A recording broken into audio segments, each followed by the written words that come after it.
Today I'm going to have a catch up with Iain Calvert. He is a legend when it comes to e-commerce and e-commerce foundations. So if you want to just introduce yourself of your background and what you're doing, that would be awesome. Sure. My name's Ian. It looks like it's spelled Lane because there's two Y's in there. That throws a lot of people. I get daily requests on LinkedIn for, "Hi Lane, how's it going? Do you want to buy this?" I'm like, "No, thank you very much." Originally from the UK, moved to Australia 10 years ago. And I work in e-commerce. I used to work for Billabong in the UK, and then I worked for an agency here in Brisbane, where I'm at the moment, but I live in Melbourne, just traveling around a little bit. And I now work as an independent consultant and trainer. So I basically train people on how to get the most out of their Aussie e-commerce business. And yeah, I just work with a handful of businesses and then set up training for people to make sure that they know what to do, basically, and they avoid all the rubbish that's out there, because there is a lot. Sorry, my phone is slipping down slightly here. Let's do that. There we go. Yeah, there's definitely a lot out there, and so many clients as well. So many people are coming to us and asking, "Cool, I heard I should invest in Facebook ads. Let's start it. Let's get the ball rolling." And that's basically a big flag, obviously, as you know, but many times the foundations are just not there in order to get them to the point where they can scale. So obviously you work with tons of different e-commerce businesses and also with some of the big brands. What do you usually recommend, or what do you feel is the most common things or mistakes that are happening around the foundations? I think, and it's a good question to ask, and I wish a lot more people asked that before they just sort of went off and did it. I mean, there's a lot to be said to just doing something rather than just thinking about it. I mean, fundamentally, e-commerce is about the product. It's that everything that Facebook ads and stuff is all the stuff around the side that accelerates if you've got a good product that people want. It doesn't have to be a unique product. It has to be branded uniquely. Branding meaning that it has to mean something to a group of sort of people. So the trick is the product, having a good product, testing that product with the market that will buy it, not with your friends. Because if you ask somebody, "Oh, do you like this because you're my partner," or what have you, they're not necessarily going to be the buyer. And friends tend to give you rubbish advice, to be quite honest. Customers, like the actual market, gives you the best advice. So it's all about the product. Don't overlook that. Don't get sucked into the, "Oh, I could do drop shipping because I hear that's easy and somebody will fulfill it, and I just need to do these Facebook ads and we'll go and do these other bits and sort of pieces." So it's very much product would be the first thing. The next stage is then sussing out the business model and to see if that product has a good chance of being profitable. So as you would have probably seen, the cost of advertising on Facebook has dramatically gone up. So, yes. Yeah, I mean, the best example I can give is there's a client I work with that sells directly to the US, and their cost per acquisition went from $7 to $20. So it's nearly a triple fold, and they've got a very high conversion rate. They're still profitable, but much less profitable. Whereas if you have very little profit in the product that you're selling, and then there's a massive sort of cost increase that you then can't control, you're essentially out of business and you're just churning cash. So you have to be across your numbers. Some people see it as kind of boring, but it's everybody likes to do the new shiny stuff, as in this is the advert, oh, it's going to be great, it's sort of all this, but you've got to make sure you've got at least a chance of being profitable, because otherwise what's the point in doing it? Yeah, absolutely. With obviously testing is such a big component, especially when you're starting out. But how would people start testing without their friends and family if they have never sold anything before? So step one is get a store set up. Shopify is right for about 90% of small Aussie e-com businesses. Straightforward to do. And then there's a couple of ways that you can test. So you can do something called shadow testing, and this kind of comes straight from the old MBA playbooks, where you get a mock-up of the product, and then you basically garner interest from people and say, "Okay, we're taking pre-sales now," and you get a render of it, or you get a sampler and you photograph it, and then you see how many people are willing to pay a deposit. But it has to be it has to be some type of monetary exchange. It's not just join our waiting list and then sort of like off we go. So that will then prove to you if there's kind of an interest, because what most people will do is they'll sell something that they want. And sometimes you hit on a market, but then other times you hit on something that's really, really niche. So say for myself, I really enjoy a sport called wake skating. It's like wakeboarding, but you're not attached to it, but it's incredibly niche, so much so that I have to explain it to people in Australia who are massively into board sports. There's a tiny little market for that. I think everybody in the world should go wake skating. And if you're not going wake skating, there's something wrong with you. I've never even heard about it. Well, there you go, right? It's amazing. But that I know there's not a big enough sort of like market for that because it's super niche. So there's only, you know, like maybe it's tiny. So you've got to get this balance between something you're interested in and that you're the target market for, or you understand the market really, really well that you can then sell to. So the shadow testing, so for example, there was one that I did a while back that I wanted to sell some wallets. So kind of similar sort of like to this thing that I've got here that's nearly dead. And I basically just got it rendered in 3D. So I didn't actually have the product made up a site on Wix. This was a long time ago. It was before Shopify really kind of got into its strides. And set it up to see if I could sell to anybody who paid deposits. And I ran adverts at it. So I set up Google ads, and only 3 people were willing to sort of like pay for it. So I was like, right, okay, that's not worth me spending $10,000 worth of stock to then try and sell it.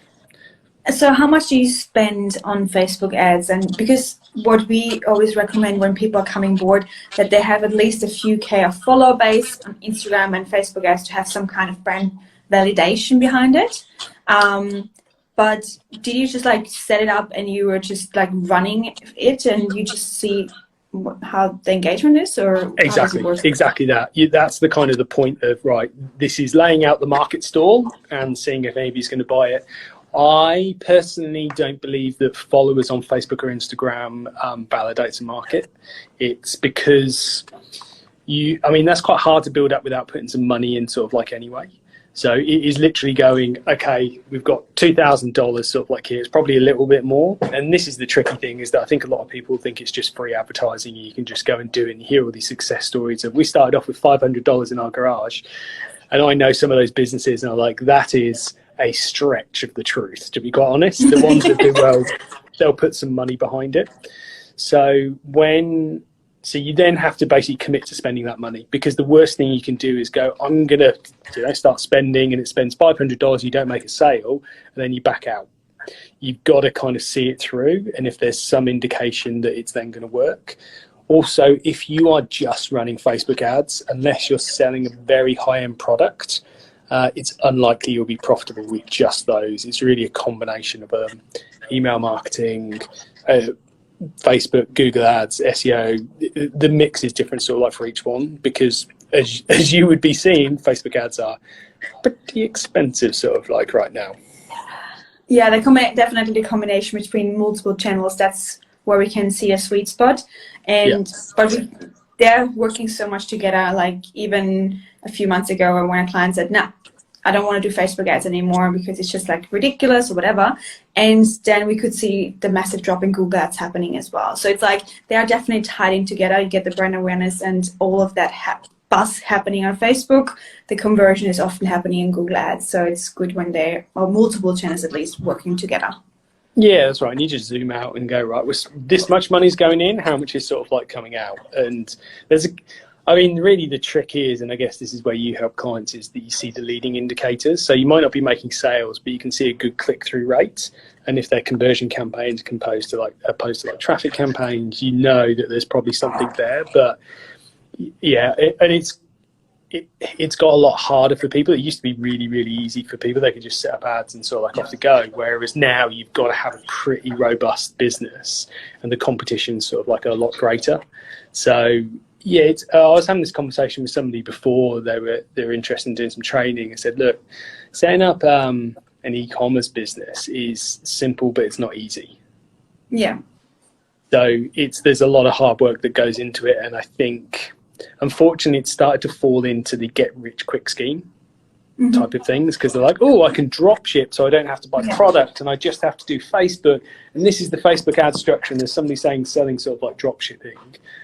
Drop shipping is for me like the biggest like we're not working with anyone with drop shipping because it's like so hard to, like as you said before, like the profitability and the kind of like there's no branding behind it, because there's no reason why your neighbor shouldn't have the same product for the same kind of price, selling for the same kind of conditions. So it's like you have no power over the market. So that's why we're not working with drop shipping.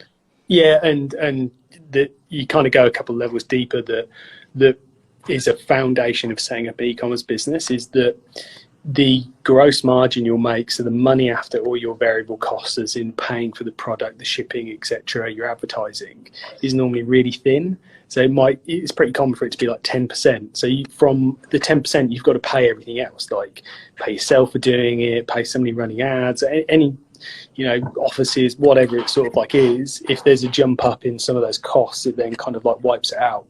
And also, as you say, you're not building a competitive advantage. You're not building a brand that somebody else can come and copy.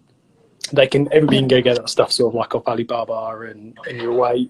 And it's really interesting seeing the numbers behind it, because the ones that have had some success, and I haven't seen that many ads for it recently, is they'll be running 20 stores and then one will just sort of like go. You actually probably better going to the casino and putting it on black. Yeah. So when you said before that you are taking a specific budget to test the market, to test the product if it actually works, what do you say is like a budget that is worth putting behind? 5K? 5K, yeah. 5K over sort of, yeah, and it's 5K over either 1 or 2 months. Because then you'll get quite a lot of insight, and it has to be set up right. Like, for example, I was looking at somebody's account the other day, and their agency had just been running traffic campaigns, and they'd spent like $13,000 US and made no sales, like at all. And then they're like, oh, we're going to try conversion campaigns now. And you're like, well, you literally just burnt $13,000. Like, that is a complete sort of like waste of time. And it's very easy for a lot of people to get into that position, because you contact somebody that's a expert or specialist sort of like in it, and they will apply best practice. And best practice is a system, right? It's not a insight into, okay, try this, this works, there's a high probability this will work. It's a process that people go through and sort of like follow. So it's very easy to lose sort of like quite a bit on it. But unfortunately, there's a lot of, it's the age we live in, there's a lot of misinformation sort of like out there, and there's a shortage of people who know what they're doing, and there's a massive demand for people that want it. So if you pop up and say, hey, I can do this, and you don't have that much experience doing it, people are like, oh yeah, we'll go and do this, and then you're like, oh sorry, that went the wrong way. That's anyway, we need to put sort of like some more money. Have a good day. Yeah, that's exactly it. So, and big businesses, they can afford to take those risks. And you know, to get off the ground, you have to take some type of risk. There's nothing that's going to be, calculated and safe. There's a direct relationship between the risk you take and the result and the reward that you get. So if you're taking no risk, there's less of a reward. But if you're really taking a risk, it's likely things are going to pay off. So a good example here would be something like Bitcoin. It has gone absolutely bunter by any imagination, by any measure. But that was a huge risk. And so everybody could have lost that money that have gone in. And I know some people will lose money as it sort of like goes down. But the risk is high, so the reward's high. With e-commerce, you can go absolutely all in and it's high risk. It might pay off, but you've got to measure that in some way, right? Because what's a typical follow for you? Are they sort of, is like a side project, or this is like the main business that they're running? No, they're all like main businesses that they're running. So at the beginning, obviously, when we were starting out, we were focusing on like whatever client we could help. And now it's turned out that we're like mostly focusing now on companies that are like a little bit more established, that have the advertising budget.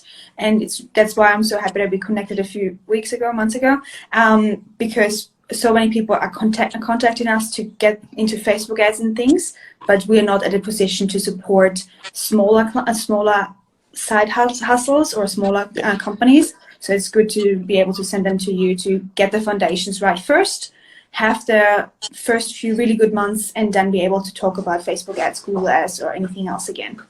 Yeah, that's it. And a lot of the time it's just explaining the reality of these things, because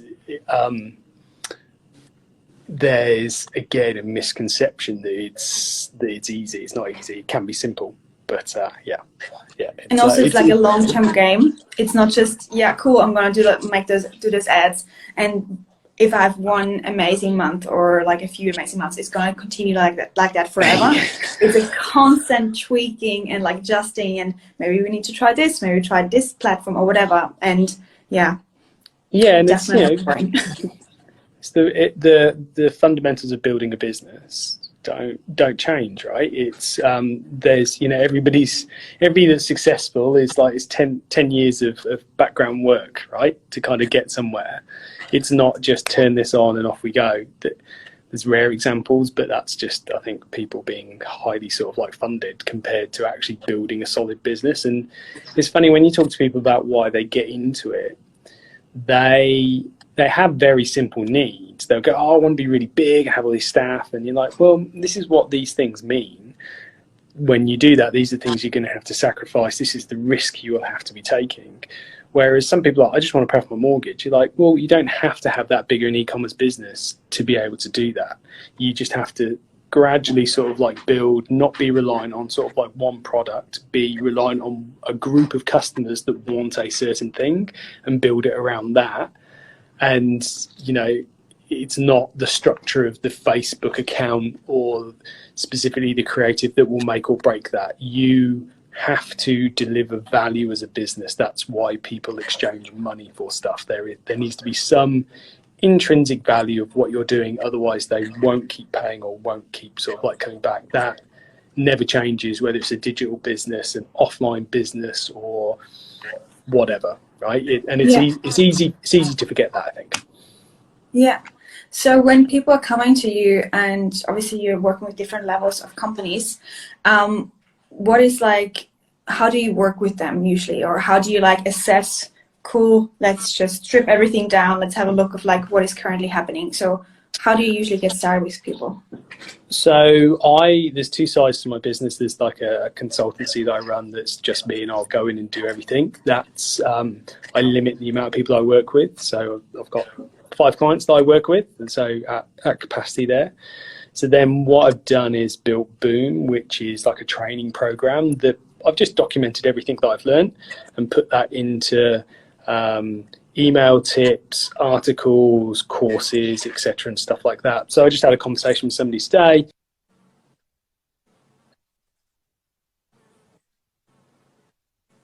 I'm not sure. I'm breaking off or you're breaking off.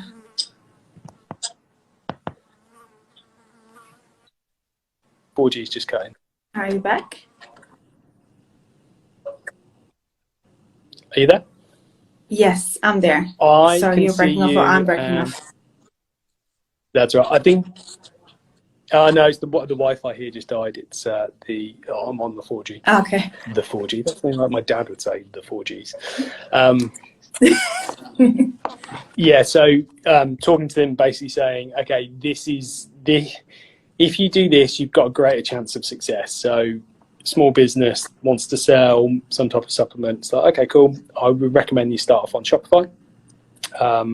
It's going to be straightforward. You probably need to invest X amount sort of like to go and do this. There are certain metrics that you need to be aware of to know if your product's got a chance of doing well.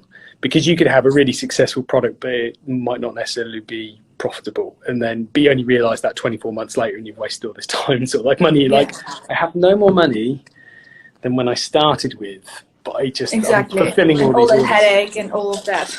Yeah, so in that case, it's a case of, right, well, the perfect bit of training for you is this course called Set Up for Success. And I'll run you through the key metrics, how much you'd be looking to spend on advertising, when you should engage somebody like yourself as like an agency, what platform, how much you'd be looking to spend, the types of average order values you'd be looking at, your gross margin, all these kind of key metrics that I've spotted over the years that all these successful businesses have in common.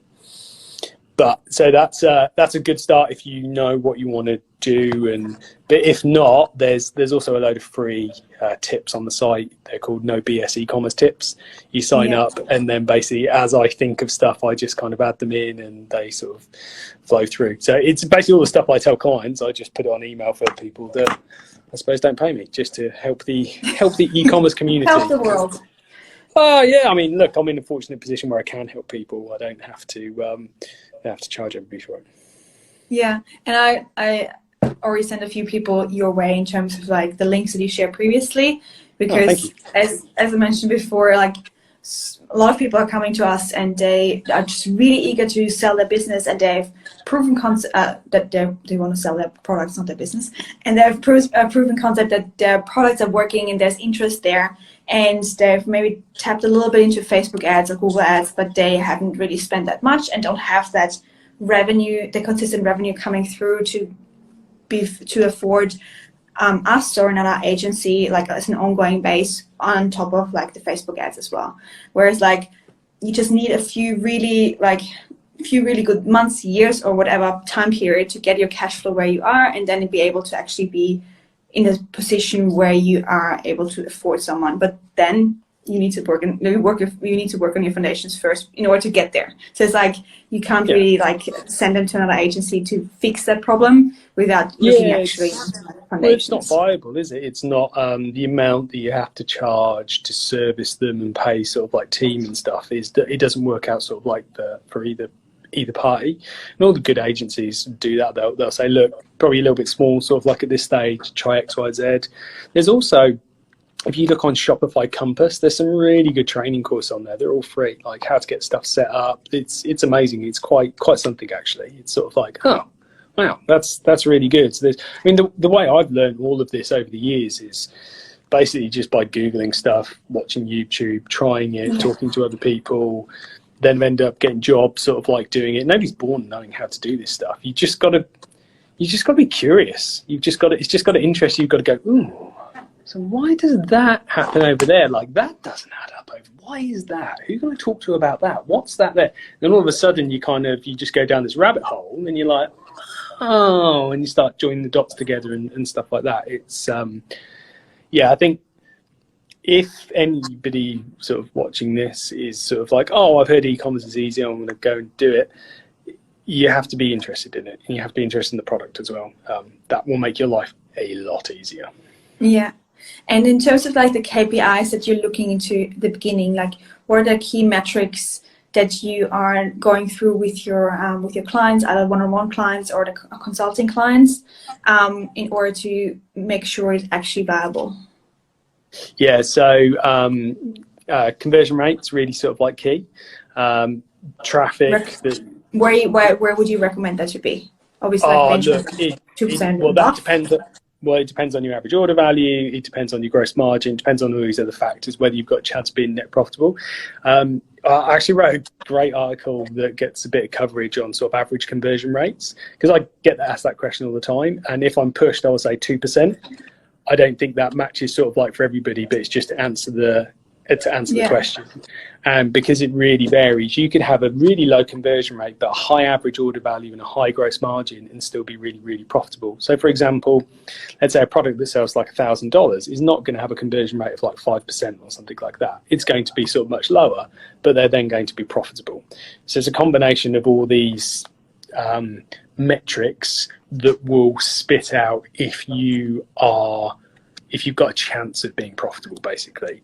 So, and conversion rate is one of these ones where, for me, trying to work it all out of what drives it is, what I've realized is that conversion rate is the summary of everything within e-commerce. It's what your competitors are doing. It's what the product is. It's the price. It's the availability. It's all of those sort of like bits and pieces. So it's just really, really key, basically. And it's very easy to then go, oh, well, my conversion rate's 2% or 1%. If it went to 2% and you've worked out how to use Excel, you're like, oh, so that doubles my sales. I've just increased the conversion rate. I need to increase the conversion rate. There's a conversion rate optimizing specialist. I need to increase my conversion rate by this much. And they're like, okay, here we go. They're going to then take it on. Whereas the reality is they're going to say, put an offer on, or like 10% off. That's why you see all those 10% off sort of like offers. But then that kills your gross margin and kills your profitability. But then people will say, yeah, but then you get the repeat orders. But your repeat orders are 10%. So that's not then going to sort of like add up. So it's all very kind of like interconnected. It's kind of like a network of, well, if this is big over here, then this can be smaller. But if this is big, etc. So conversion rate is one of them. Gross margin is absolutely key. So in e-commerce, that is any costs that are variable the more you sell. So for example, the cost of goods, the cost of shipping to your customers if you're not charging for that, which I recommend building into the cost because that often increases your conversion rate. If that is a good place compared to your other costs, I cover this in one of the courses, how you can calculate it and then sort of like work it out. Average order value is really, really key. I highly recommend that you want to be selling an average order value of at least over $50, if not more, because otherwise you don't have enough money to pay for everything else, unless you get massive repeat sort of like customers. Average order value. And then an overlooked one is your returns rate. So if you're selling something and you're constantly getting products coming back, that actually cuts sort of like into your profit. Oh, return rate, yeah, okay. Yeah, so you want a fairly sort of like low return rate as well. Mm-hmm. I mean, there's some that you see, there's like 20% of what they're selling is getting sent back. That's like 20% straight off your bottom line, and most people are only making 15%. So you're losing 5%. Yeah. Awesome. That is really cool that you walk them through like different points. So when we are like having a sales conversation, like a second sales conversation with a potential client, we're also walking them all the time about like, cool, it's not just about Facebook ads or Google ads. Let's look at the big picture here. And then we just talk about, cool, obviously it's a funnel. We need to like get them to your website through the door. But we need to like look at the average order value. Have you looked into like cross promotion? What is currently your average order value? What is like the conversion rate on the website? What's the customer lifetime value? So like having them also having a conversation that it's not just about this or the Facebook ads just being amazing. It's about understanding that there's so much more to it. This helps mostly our clients to understand, that's a good time to actually invest into email marketing because it will affect how profitable the ads are as well. It's also time to look at the conversion rate because we don't want to send good traffic to a shit website and all of that. So we have that conversation as well, but obviously you are going way more in detail. We just basically pointed out that we have to think about it as well. It's not just one part to consider here, but it's good that you walk them through that. Yeah, I mean, essentially you want the client to be successful, right? That's exactly everybody's sort of like goal. The challenge is if they don't listen. That's obviously a long-term issue, but we don't go if there's some certain metrics that are not there, where you said before of like the below 50 conversion rate. Sorry, you're dropping off again. If there's like a below $100 average order value, we're usually not comfortable working with those kind of clients if other metrics are not in place as well. So it's like if we can see a few red flags, it's like I don't feel comfortable sending a few K of traffic to your website if I know this will be not successful in the long run, because at the end of the day, it's going to be my fault and I don't want to have that. Of course, yeah, that's right, yeah. And whereas, I mean, fundamentally, it comes back to the product, basically, doesn't it? That's the thing, right? And nobody likes being told they've got an ugly baby. Exactly. No one likes that. No. So in order to for people to get to know like what you're offering. Who is the ideal client that you're working with, or who is the ideal person that you're trying to help with your services? So within Boom, and so like the training is definitely Aussie SMBs or mum and dad. Well, I suppose that's an SMB. Mum and dad sort of like setups, or if you've got something and you need a bit of help getting it sort of like to the next sort of like stage, so all the training is perfect for anybody along those lines. Awesome. And one-on-one coaching, consulting, if you ever have spot again, with whom are you usually working with? So it's similar. They normally need about $100,000 in sales so that it can come in and have some type of impact. Essentially, that's proving that there's a market there. And it's normally where you don't have a marketing manager. Yeah. So it's kind of that sort of side. Like, there's none of my businesses I work with that do over 4 million in revenue. Just because they're small and profitable. Basically, the whole goal is to build a cash flow positive business for them. And when they start getting bigger, there's a lot more money goes into stock and people and all those bits and pieces. So a lot of the time, it's kind of like a family business, basically. Yeah, and then like making a big difference or like getting the results is even more fun because you're like, I made a big difference to your life, and I'm really grateful for that. Oh, it's addictive. Like seeing the charts go up and to the right is everything. You're just like, yeah, there you go. Or when you we did it together. Yeah, when your client turns around and says, yeah, we've paid off our mortgage. Like, that is good. Yeah. And a few months ago, I had a client that said, they came to me when he was still working full-time corporate job, and she was doing it as a full-time business, the e-commerce business. And then they told me, yeah, well, I quit my job because I don't need to anymore. And it's like, that's awesome. So that makes my day when I hear something like that. Having an impact, right? I think that's exactly why everybody gets into it, and then it can be easy to lose sight of that if you just chase sort of like the dollars. I think the dollars follow once you're providing value and helping people, right? And then other people tell other people sort of like about it, and then off you go. Yeah, absolutely. Is there anything? Obviously, it's a massive topic, and we could talk about like those metrics and everything forever. But is there anything in particular that you want to like share before we like we closing this topic? I think probably the other thing, sort of like for foundations, is how people measure things are going. One of the big mistakes I see, I used to fall into this trap. One of the big mistakes I see is that people will try and measure the return from, let's say, Facebook advertising. Go, we spend this much on Facebook, and Facebook has reported this much.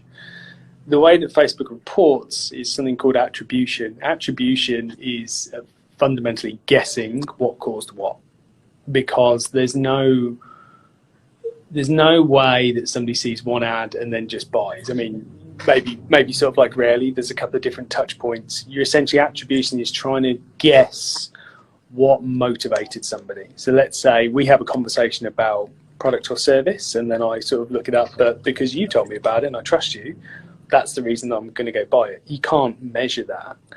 So Facebook and Google and all these other platforms have come up with attribution to help marketing managers decide where to put their spend. So the way I look at the reporting in Facebook or Google is you kind of take it as in advice from a toddler. Well-intentioned, but, well, probably not well-intentioned to be honest, but fundamentally kind of like flawed. So you have to zoom out a couple of layers or levels and go, okay, this is how much we're spending on our marketing sort of like activities, and this is how much revenue's then coming in. That will give you a figure. So some people call it MER, like marketing efficiency ratio. I call it overall ROAS. So let's say you're spending like $10 and then there's 100 sort of coming out. That's a ratio of 10. That knowing across all of those, what you're spending and what's working, well, you won't know what's working, you just know the combination is working, is the best way to then measure it and will allow you to get scale. The trick for most people when they're starting out foundation wise is you've got to try stuff to see if it's then going to go and work and how long you've got to sort of like trial it for. So you don't have to have fancy dashboards to do this. You can basically just do this in Excel. You can go, so in January we spent this much revenue came in for this channel, we spent this on email, we spent this, and it'll give you a total. And then you go, right, well, February we tried this, we tried running radio ads. this happened. Oh, we got a bit of a jump. Why did we get a bit of a jump? Oh, well, we did go on sale, so that's probably influenced it a little bit more. And all of a sudden, you get a bit of a feel of what works and what doesn't work, because all the information you're giving conflicts, right? If you try and go, well, Facebook says this, Google says this, Pinterest says this, agency says this, it never sort of like tallies up because there's like a crossover. Whereas if you've got that zoomed out approach, you can go, oh, okay, so the radio advertising actually gave it a bit of a lift. Right, okay, so when I had Facebook in, and that's kind of helps sort of like together. So you develop these little levers that you go, okay, so if I do that, that happens, and I can independently verify that has then happened. If you try and screw down to this ad made us sort of like all the money, it becomes very, very cloudy. Reactive. It's actually, what's exactly sort of like working. So, yeah, that's for e-commerce founders and owners. That is definitely the way to do it. That's what I do with all of my clients, because I try to work out the whole attribution thing over years and years, and it just gave me a headache. I was like, this doesn't make sense. This is just noise. It's absolute sort of like noise. And so that would be my other tip.